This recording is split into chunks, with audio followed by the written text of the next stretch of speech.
आप सब आशा करता हूँ आप सब अच्छे होंगे, स्वस्थ होंगे, सेहतमंद होंगे। आज हम इस वीडियो में आपको मादा जनन तंत्र के विषय में चित्र के माध्यम से समझाते हैं। फिर हम आपको बताएंगे कि आप मादा जनन तंत्र के विषय में आप किस प्रकार लिखेंगे। तो सबसे पहले हम आपको चित्र के माध्यम से समझाते हैं। ये है मादा जनन का चित्र। अब हम आपको इसी चित्र के माध्यम से मादा जनन तंत्र के विषय में समझाते हैं। तो देखिए हमने यहाँ पर एक चित्र बनाया है। अब हम इसी चित्र के माध्यम से आपको समझाते हैं। तो मादा में पाए जाने वाले जनन तंत्र को हम क्या कहते हैं? मादा जनन तंत्र। मादा जनन तंत्र के निम्नलिखित भाग होते हैं। इसमें पहला भाग होता है अंडाशय। जो अंडाशय होता है ये एक जोड़ी होते हैं। आप देखिए चित्र में एक अंडाशय हमने यहाँ पर बनाया, यहाँ पर एक अंडाशय बनाया है। तो कह सकते हैं कि मादा में एक जोड़ी अंडाशय होते हैं। ये जो अंडाशय होते हैं या मादा जनन तंत्र का प्रमुख अंग होता है। इसमें क्या होता है? इसमें अंडाणुओं का निर्माण होता है और अंतःस्रावी हार्मोन जैसे एस्ट्रोजन और प्रोजेस्टेरॉन नामक हार्मोन्स का भी इसमें क्या होता है? स्त्राव होता है। इसके बाद देखिए ये क्या है? अंडवाहिका या कह सकते हैं अंडवाहिनी। ये क्या होता है? अंडाशय के पीछे वाला कह सकते हैं, जो अंडाशय इसके पीछे वाला भाग है उसे बोलते हैं हम अंडवाहिका या अंडवाहिनी। इसमें क्या होता है? अंडाशय में निर्मित अंडाणु जो होते हैं, यानी जो अंडाशय में अंडाशय है इसमें क्या होता है? अंडाणुओं का निर्माण होता है।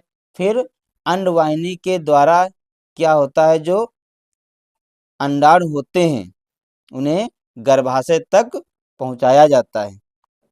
फिर जो अंडवाहिनी में ही क्या होता है? फैलोपियन नलिका में निषेचन की प्रक्रिया पूरी होती है। जैसे ये अंडवाहिनी है, यहाँ पर क्या है? फैलोपियन नलिका। यहीं पर निषेचन की प्रक्रिया पूरी होती है। इसके बाद ये वाला भाग इसे बोलते हैं गर्भाशय। ये कैसा होता कह सकते हैं? ये लगभग एक उल्टे नाशपाती के आकार का होता है। यहाँ पर क्या होता है? शुक्राणुओं को अंडवाहिनी तक ले जाने का कार्य होता है। जो शुक्राणु होते हैं उन्हें अंडवाहिनी तक ले जाने का कार्य करती है।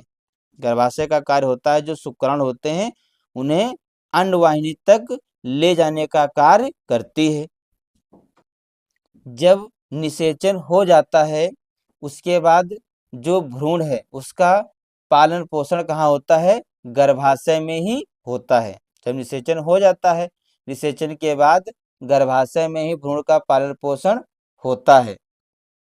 फिर ये वाला भाग इसे बोलते हैं यौन। इसमें कह सकते हैं यह मादा का बाह्य जननांग होता है। इसमें संभोग के दौरान शुक्राणुओं को ग्रहण करती है और गर्भाशय तक पहुंचने का कार्य करती है। इसके बाद इसमें कुछ सहायक ग्रंथियां होती हैं, जैसे बार्थोलिन ग्रंथि और पेरिनियल ग्रंथि। जो बार्थोलिन ग्रंथियां होती है इसमें क्या होता है? इससे चिकने पदार्थ का स्त्रावण होता है। यानी कि जो बार्थोलिन ग्रंथि होती है इससे क्या होता है? चिकने पदार्थ का स्त्रावण होता है। और जो पेरिनियल ग्रंथि होती है इससे एक विशेष प्रकार की गंध आती है। यानी कि इससे जो स्त्रावित पदार्थ होता है उससे एक विशेष प्रकार की गंध आती है। तो बच्चों हमने आपको मादा जनन तंत्र के विषय में आपको चित्र के माध्यम से समझाया है। अब हम आपको बताएंगे कि आप किस प्रकार से मादा जनन तंत्र के विषय में लिखेंगे। तो हेडिंग डालिए मादा जनन तंत्र। इसमें लिखेंगे मादा में पाए जाने वाले जनन तंत्र को मादा जनन तंत्र कहते हैं। मादा जनन तंत्र को निम्नलिखित भाग होते हैं, या कह सकते हैं जो मादा जनन तंत्र है इसके निम्नलिखित भाग होते हैं।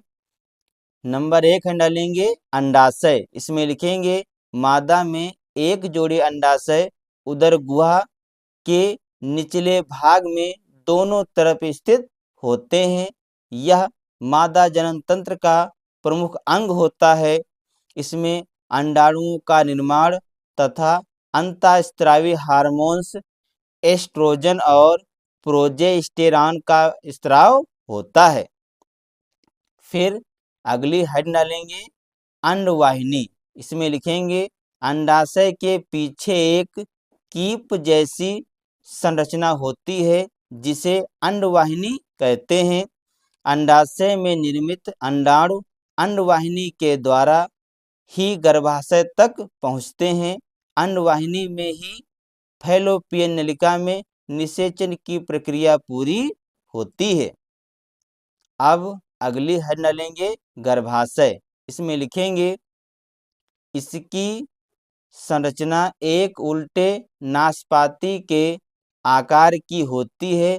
यह शुक्राणुओं को अंडवाहिनी तक ले जाने का कार्य करती है।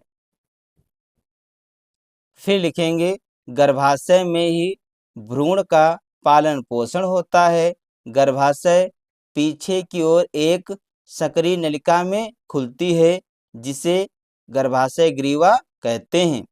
फिर अगली हेड डालेंगे यौन। इसमें लिखेंगे यह मादा का बाह्य जननांग होता है जो एक लचीली मांसपेशियों का बना होता है। यह संभोग के दौरान शुक्राणुओं को ग्रहण करता है तथा गर्भाशय तक पहुंचाने का कार्य करती है। इसके बाद हम डालेंगे सहायक ग्रंथियां। इसमें लिखेंगे इसमें एक जोड़ी बार्थोलिन ग्रंथियां पेरिनियल ग्रंथियां पाई जाती हैं। इसके बाद हम डालेंगे बार्थोलिन ग्रंथियां। इसमें लिखेंगे इससे चिकने पदार्थों का स्त्रावण होता है। इसके बाद नंबर 2 हम डालेंगे पेरिनियल ग्रंथियां। इसमें लिखेंगे इसमें स्रावित पदार्थ की एक विशेष प्रकार की गंध आती है। तो बच्चों हमने आपको इस वीडियो में चित्र के माध्यम से मादा जनन तंत्र के विषय में समझाया है। तो बच्चों आज के वीडियो में इतना ही। मिलते हैं अगले वीडियो में नए टॉपिक के साथ। तब तक के लिए जय हिंद, जय भारत।